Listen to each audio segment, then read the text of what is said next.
Tantor Audio, a division of Recorded Books, presents Alice, Explorer by Charles Lamb. Narrated by Daniel Thomas May. Chapter 1. Phantom. Deep in NeHaw Space. The Phantom sat motionless in a geosynchronous orbit as the passive sensor array gathered as much information as possible on the facility beneath them without giving the ship's presence away in NeHaw space. Invisible and undetectable to those on the planet below, General Jake Thomas sat in the pilot's seat, patiently waiting for the pieces of data that would confirm or deny his suspicions regarding the contents of the NeHaw research facility on the surface of the planet. Anything? Gunnery Sergeant Samantha Watts asked as she handed Jake a coffee while slipping back into the co-pilot's seat she had been occupying since the pair left Earth. "Thanks," he replied as he took the offered cup. "Nothing definitive. I do have some cause to be suspicious, as that most recent delivery was a known smuggler's vessel. It's one we have records of operating in Human and NeHaw space, and does make landfall to trade on Earth from time to time." Returning his attention to the console display, he scanned the information before him. There were several locations on the planet's surface where the NeHaw had long ago established massive complexes, all supposedly no longer in use, according to the records Alice uncovered. The statement was in direct contradiction to the intelligence the pair had gathered on the planet itself over the last day or so. Just in the short time they had been in orbit, Jake had noted several spacecraft arrive and depart, all doing their business in a hurry as if trying to avoid detection from outside parties.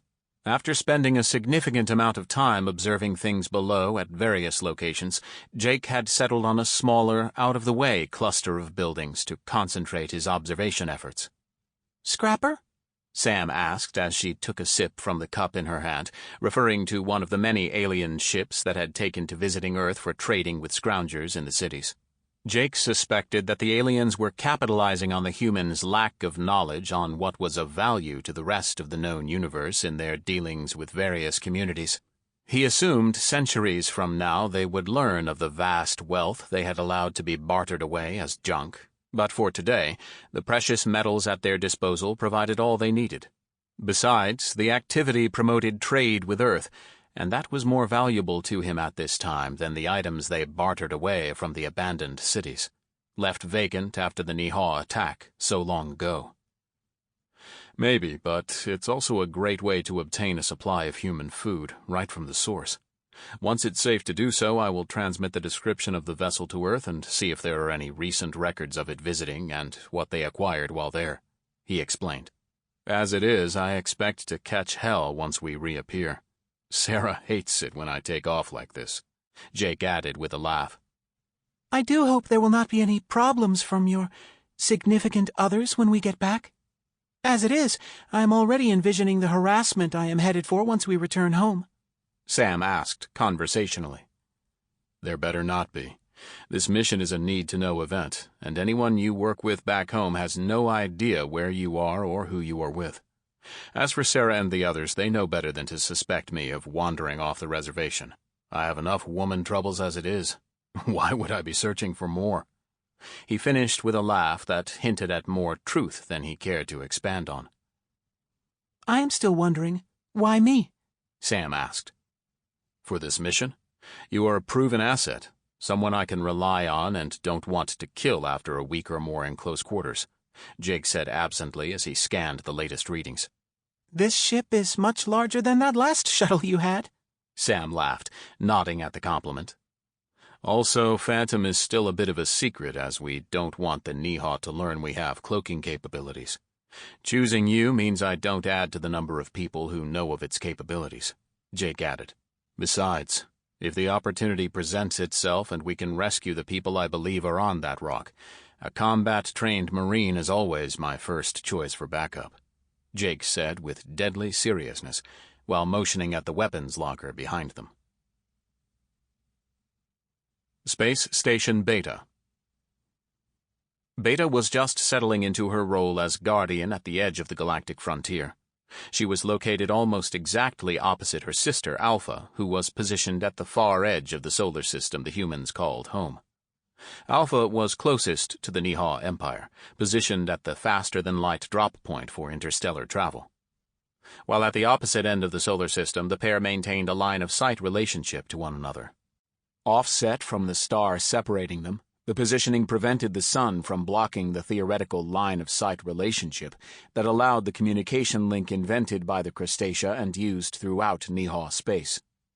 The celestial dynamics of the sun, planets, and the space station's locations all played out so the communications network's point-to-point links could be established before she even took up residence.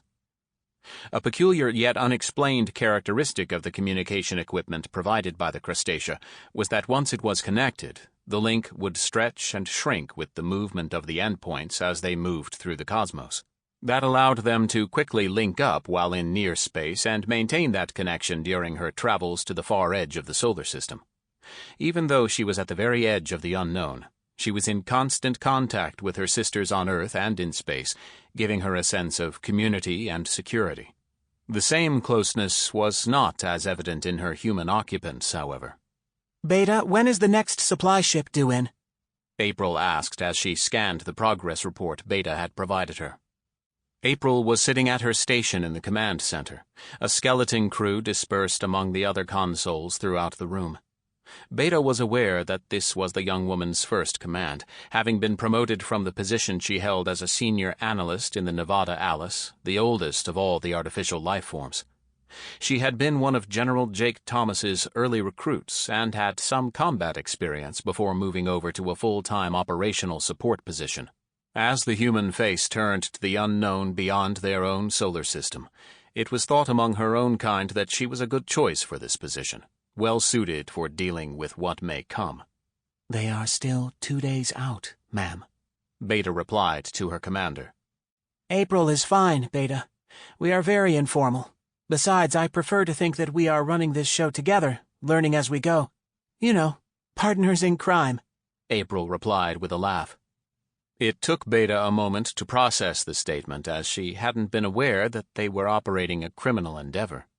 She soon realized the nature of the statement and flagged it as another of those human expressions that never actually meant what they said.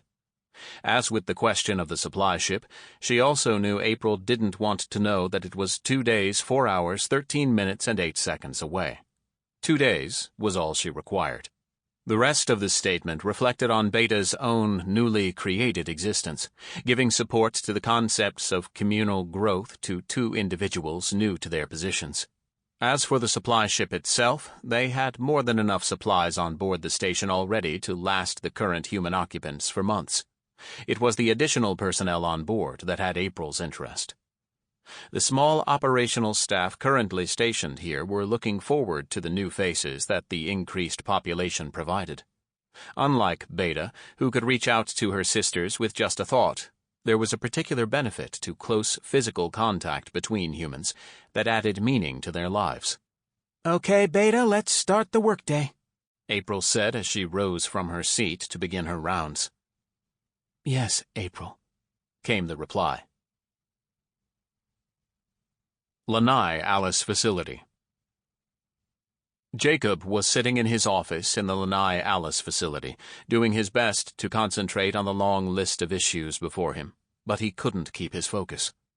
The alien invasion attempt, by a group they now called the Phasers, had his construction facility working overtime to construct ships capable of defending the Earth should the offenders return in force. He was aware that an equal amount of effort was underway in the Wawobash shipyards, where a newly activated Gamma space station stood guard as more ships were constructed there. As facility commander, he had a pile of work to do just in maintaining the production lines, ensuring the automated construction continued uninterrupted. Time and again he came back to the nagging notion at the back of his mind that he should be doing something else entirely, scribbling notes on a pad at his elbow, as inspiration continued to flow. How's it going, dearest? Gemma, the green-eyed redhead who was his wife, asked as she gave him a kiss on the cheek. Hey, honey, okay, I guess, he said in a less than enthusiastic tone. That sounds ominous, the Englishwoman replied with a raised eyebrow. I am trying to focus on what needs to be done, but I keep coming back to what I want to do. he replied in frustration. Which is? His wife asked as she took a nearby seat. With the latest batch of excitement, I think we need to design and build an exploration ship, something to travel out beyond Beta into uncharted space, he said with excitement. For what purpose? She asked in surprise. We need to get a better handle on what's out there. Are the phasers the only threat, or are there other races just waiting for a chance to claim the Earth as their own prize? He explained. And why can't we use one of our existing ships for such an outing? She asked as she considered the idea. It should be purpose-built.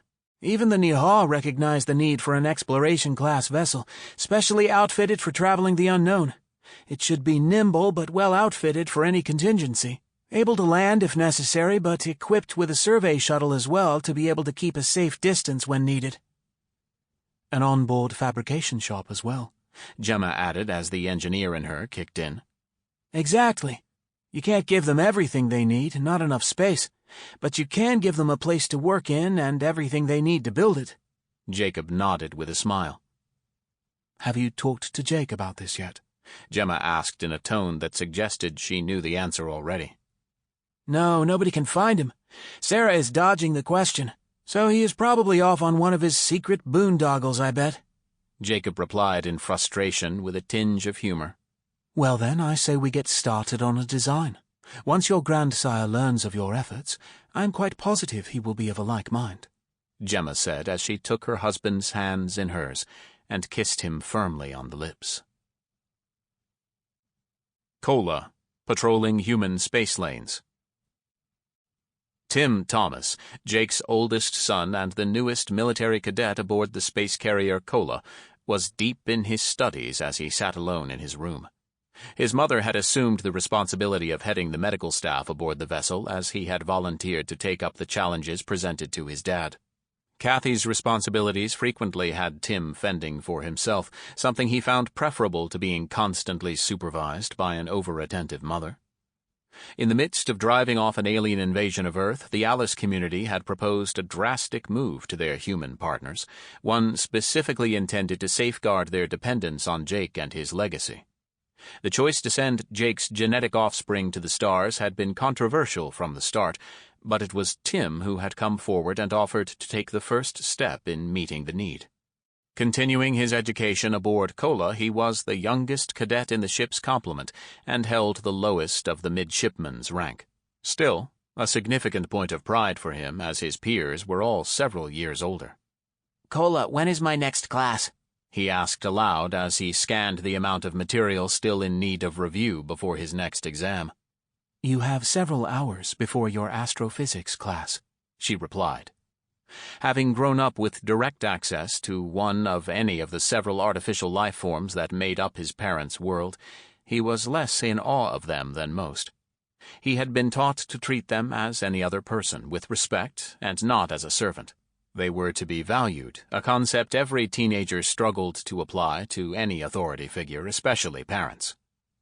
Tim loved his astrophysics course, as it was the one most closely related to his end goal of flying fighters in space. Usually all about the science of the laws of physics and chemistry as related to the birth, life, and death of stars, planets, and other objects in the universe, this class was altered to more relatable objects like spaceships, space stations, and his ever-favorite fighters as well. I don't suppose one of the flight simulators is available, he asked in hopes of breaking away from his studies for a bit. Due to his status on Earth, he had already logged more simulated flight time than required for transitioning to a trainer, more than most adult trainees. Tall for his age and lanky, he was physically capable of the feat. It was his age that prohibited him for several more years to come. Until that time, the simulators were the closest Tim was going to get to the real thing. All flight simulators are currently in use, Cola replied with a tinge of admonishment in her tone.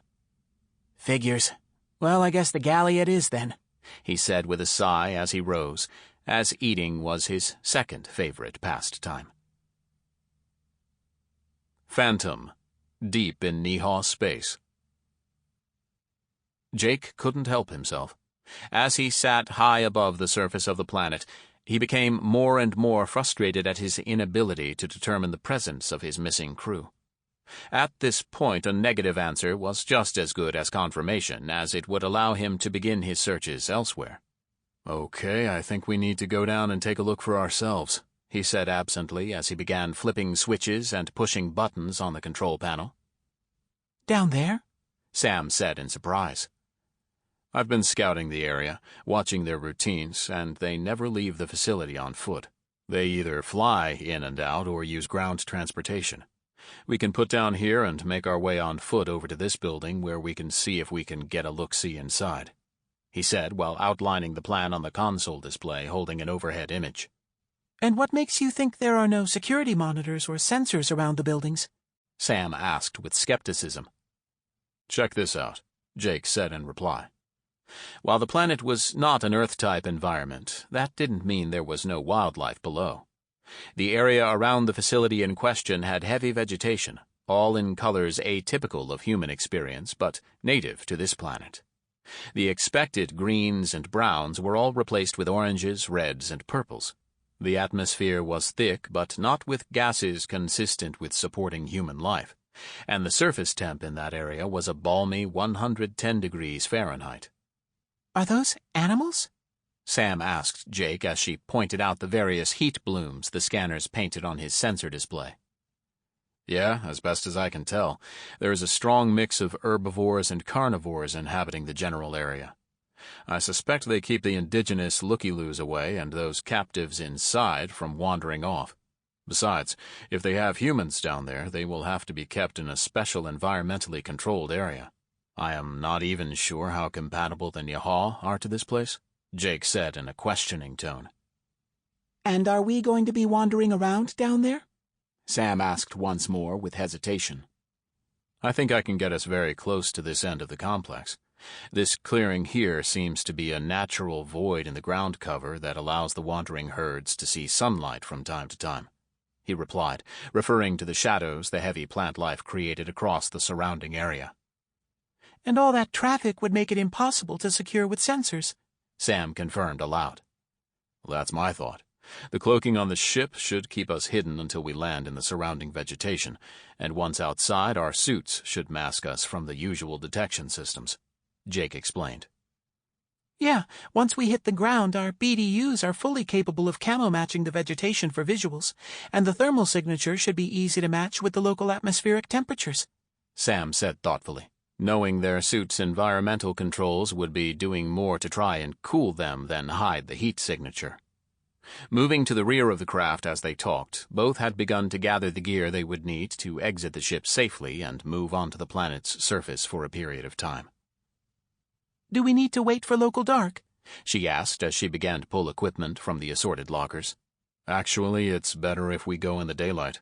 We don't want to leave any heat blooms or telltale disturbances in the still night air as the ship makes its way down," Jake said after a moment's consideration.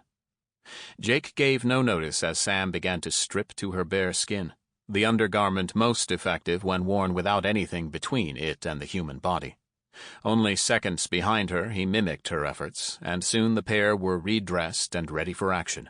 Each had included the EVA module for an extended time in the sealed combat suits, the extra-vehicular activity module supplying additional power, water, and other supplements to extend well beyond the suit's standard capabilities. Mounted in front, it allowed them the ability to sit without discomfort. Neither donned their helmet. Moving back to the pilot's seat, Jake sat and began working through the landing sequence that would avoid any other traffic and put them at the edge of the clearing closest to the facility in question. "Weapons draw?" he heard Sam ask from the rear of the ship as he watched the descent on his instruments. "I'd say sidearms with non-lethals, but I have no idea what that is here, so standard rounds. We are here to investigate, not start another war, but grab the carbines as well. They should work fine if we run afoul of the local version of a tiger," he said with a laugh. "Holding our people is not a shooting offense?" Sam asked as she drew sidearms for two, plus the short carbine rifles that fired the same caseless rounds as the handguns, just held a lot more ammunition. So long as we find them treated well and in good health, I can think of a half-dozen official reasons Kolob would have for not returning them right away. His first and foremost being I didn't know we had found them, Jake said with a hollow laugh. And you would believe that? Sam said as she took her seat once more. Apparently, her work in the back was completed. Not in a million years, but it gives us both a reason to move past the incident without escalating things. You did hear me say, well treated and in good health, right? Jake added as he saw the disapproving look on her face. Politics, was her one-word reply. Yes, politics. Do you really think they might be here? Sam asked, changing the subject. Time to go take a look and see for ourselves, Jake announced as the ship settled to the ground, and he made one last sensor sweep before exiting his seat. Chapter 2 Nevada Alice Facility. Sarah knew Jake was off in space somewhere trying to locate the lost saucer crew based on some phantom intel April had provided before her reassignment. The fact that he was using one of their most secret weapons to do so led her to believe he was headed into NeHaw space, and thus unable to delegate the mission to someone more appropriate, in her opinion. The missing saucer and its crew were a thorn in Jake's side as they remained MIA casualties from the phaser invasion attempt, and she knew he would move heaven and earth to get them back. The fact that the saucer was pre-configured to go live with its own Alice was also a considerable concern to everyone, as that secret no one wanted in NeHaw hands. She also understood the effort was significant beyond the morale issue, and that everyone was watching to see that, should they befall the same fate, they too would not be forgotten or abandoned. Both humans and Alices were looking at Jake to make things right and bring their people home. In the interim, Sarah was once again the head of the administrative arm of the planetary government and the human face to the interstellar alliance that the phaser invasion had inspired. She held no misconception that things would be quiet until he returned. If anything, they always seemed to get worse. Case in point, she was currently reviewing a NeHaw request to resume unrestricted ship orders from the Wawobash shipyard, now that they were no longer adversaries. What was once out of the question was suddenly up for consideration as the humans had agreed to allow limited builds, so long as the NeHaw pay half up front and the balance upon completion. In addition, the ships to be ordered had to be of non-military variety and reviewed by Earth personnel, something the NeHaw provided almost instantly. While the order was sizable, it did not put the human restrictions in jeopardy and was considered a good-faith gesture toward the new alliance. On top of that, there was still the threat of invasion hanging over everyone's head as no one believed the danger had been entirely removed.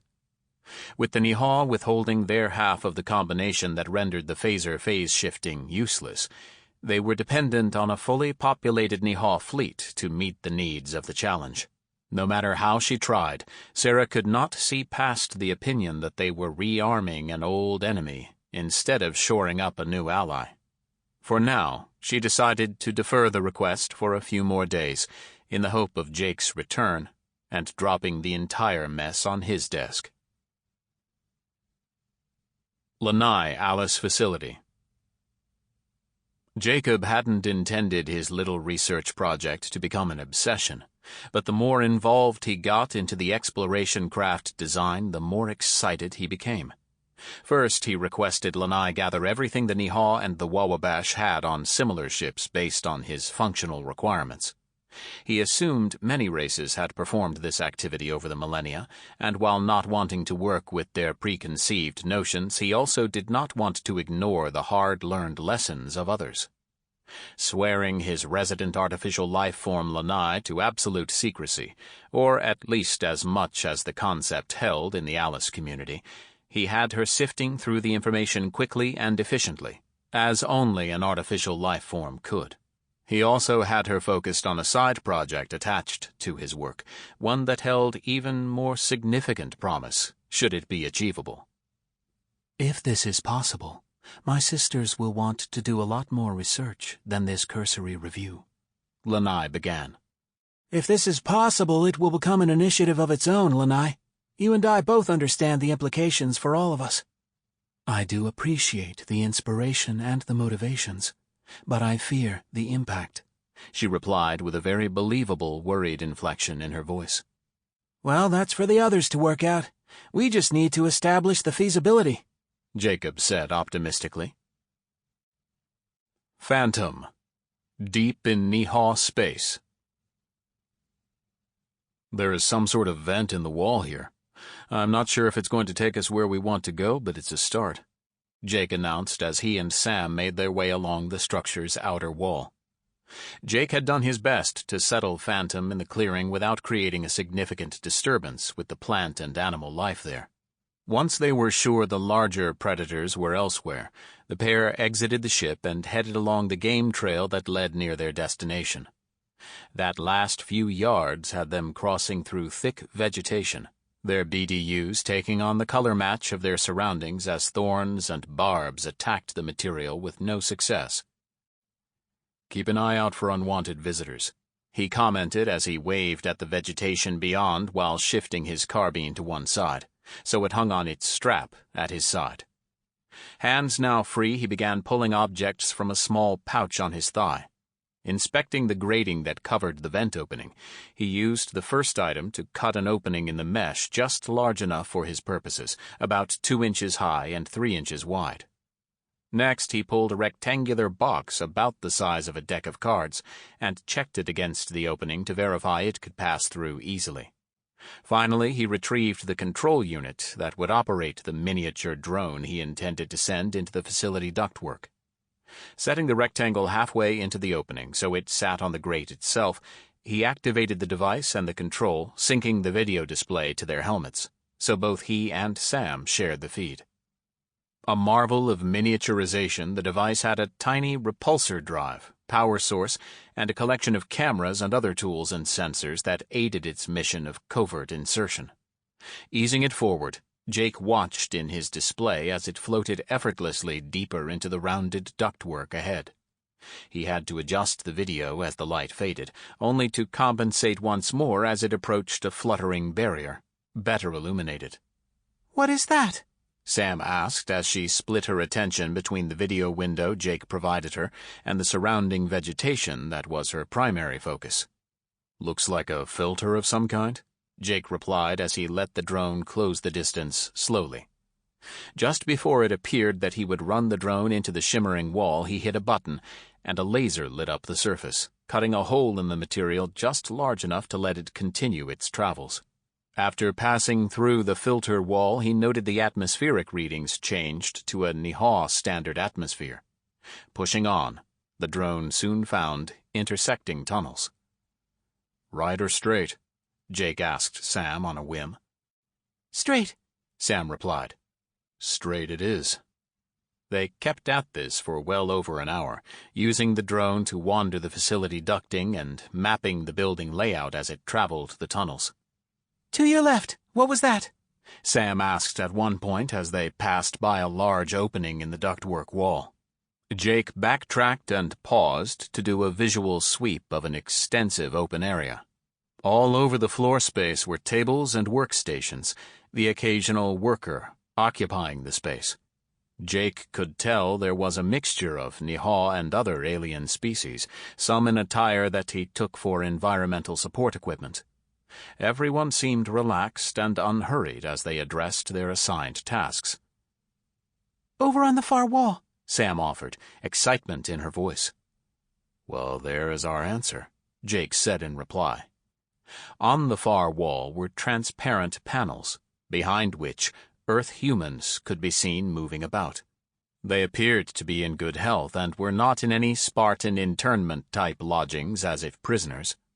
For lack of a better description, Jake would say they were being kept in a comfortable, compatible environment, isolated from the potentially deadly surroundings of the planet's natural conditions, or the building's NeHaw standard atmosphere. Knowing everything the drone saw was being recorded, he did a detailed scan of the area, capturing human, NeHaw, and alien occupants before hitting the home button on the control. Having mapped its entire route on the inbound trip, the device would now take the quickest route back to him without his need to do the driving. The barrier on the way in had repaired itself. Sample complete. Ready to continue?